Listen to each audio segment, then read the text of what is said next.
बिस्मिल्लाहिर्रहमानिर्रहीम। हमसे इब्राहीम बिन अल-मंज़र ने बयान किया, उन्होंने कहा मुझसे मुईन बिन ईसा ने बयान किया, कहा मुझसे इमाम मालिक ने बयान किया, उनसे इब्न शहाब ने, उनसे हुमैद बिन अब्दुर्रहमान ने बयान किया और उनसे अबू हुरैरा रज़ी अल्लाह तआला अन्हु ने बयान किया कि रसूलुल्लाह सल्लल्लाहु अलैहि वसल्लम ने फरमाया, जो अल्लाह के रास्ते में दो चीज़ें खर्च करेगा उसे फरिश्ते जन्नत के दरवाज़े से बुलाएंगे कि अल्लाह के बंदे ये दरवाज़ा अच्छा है। फिर वो शख्स नमाजी होगा, उसे नमाज के दरवाज़े से बुलाया जाएगा। जो मुजाहिद होगा उसे जिहाद के दरवाज़े से बुलाया जाएगा। जो रोज़ादार होगा उसे बाबुर रैयान से बुलाया जाएगा और जो ज़कात अदा करने वाला होगा उसे ज़कात के दरवाज़े से बुलाया जाएगा।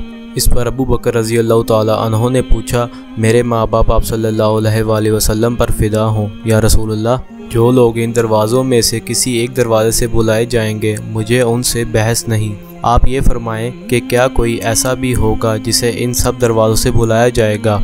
आप सल्लल्लाहु अलैहि वसल्लम ने फरमाया, हाँ, और मुझे उम्मीद है कि आप भी उन्हीं में से होंगे।